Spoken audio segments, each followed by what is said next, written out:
Happy holidays. Happy New Year, everyone. Today, we're taking a look back at some of the most compelling Chad and Lori Daybell segments of 2023 here on the Hidden Killers podcast.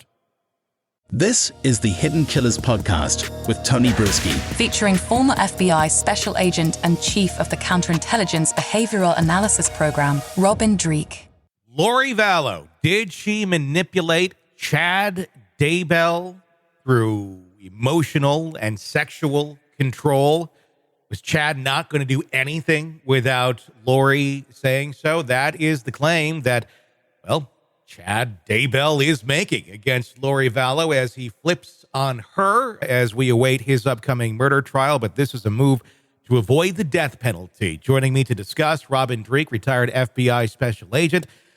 Robin, how do you think this is going to play out in court? Is this enough to get death taken off the table, or is this a very kind of not surprising move, kind of cowardly move on the part of Chad Daybell? It's really interesting to me because I was wondering this very question when she was going through her trial. And I was of the opinion it was going to go this way. And here's why. She presented this kind of personality. And she literally looked like she was trying to control her lawyers. I mean, because remember, some of the statements they came out with, you're like, why are they doing that? Why is she doing this? Because she was intricately involved in her own defense because she's a control freak. She's a manipulator.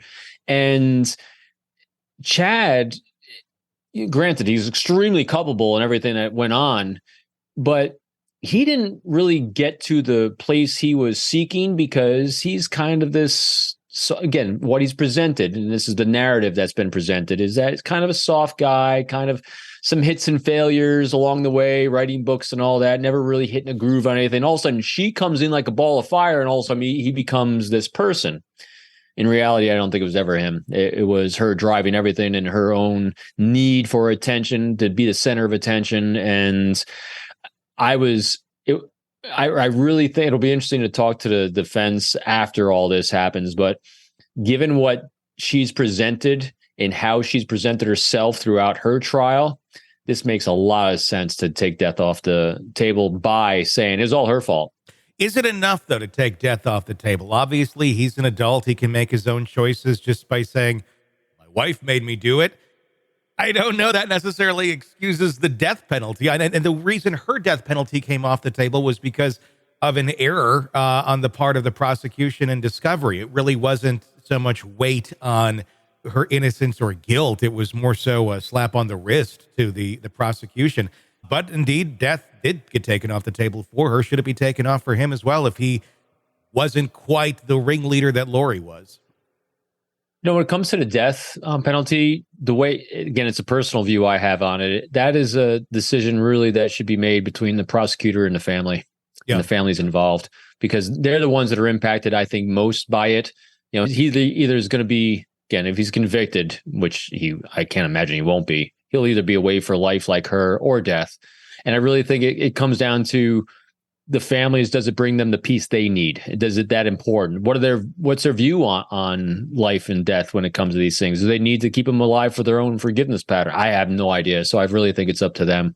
And that's how I view it. How do you think it went in Lori Vallow's cell when she received this news that Chad is coming out and saying it's all her fault? That'd be interesting, wouldn't it? Wouldn't it? So let's look at her behavior arc. I'm sorry I get excited about these things. This is really dark stuff. But her behavior arc is what?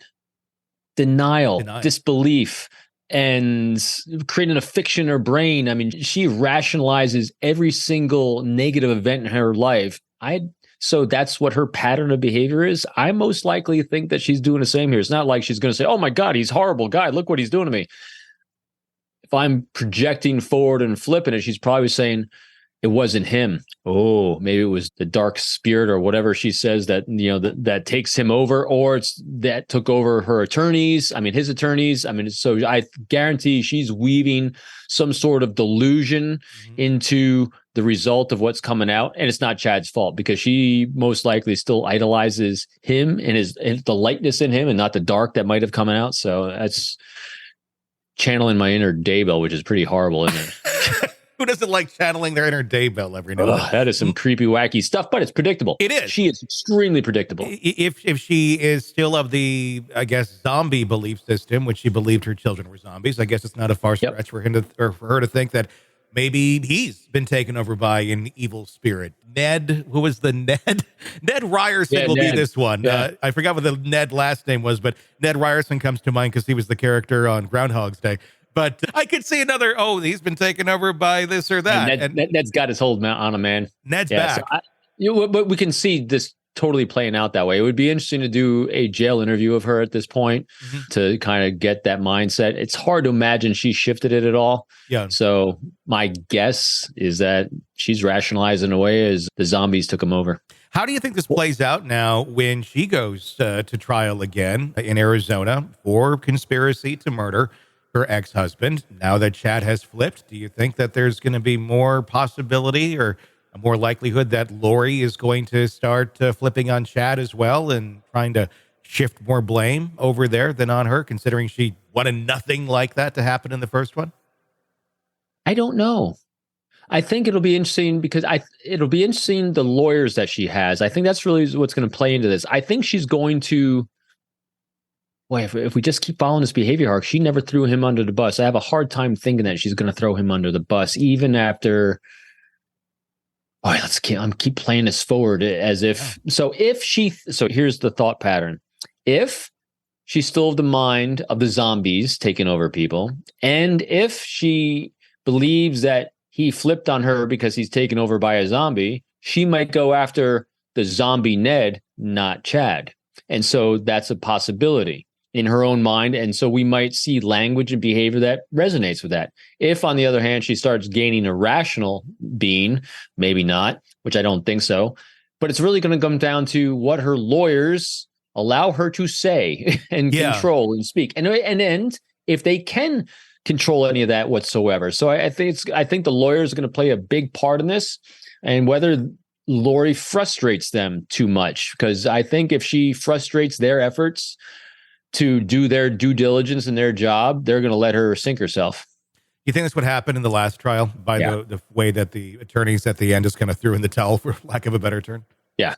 It's hard. It was hard to watch, wasn't it? Because it looks like, and you felt for the defense because they're literally trying to do their job to be her legal defense when she was undermining them at every turn. So they're like, all right, you have at it. So it'll be interesting. Without a doubt. Yeah. More craziness than anyone. That is a big bunch of crazy. But this is, but when you're dealing with cults, and this was a baby cult, I'll call it, it can be very predictable. Want to listen ad-free? Want advanced access to all of our interviews before anyone else? Become a True Crime Today Premium Plus subscriber on Apple Podcasts. You get every episode commercial-free. So you can binge on true crime until you can binge no more. Search True Crime Today Premium Plus on Apple Podcasts now, or go to our podcast page and sign up now. More of the Hidden Killers podcast next.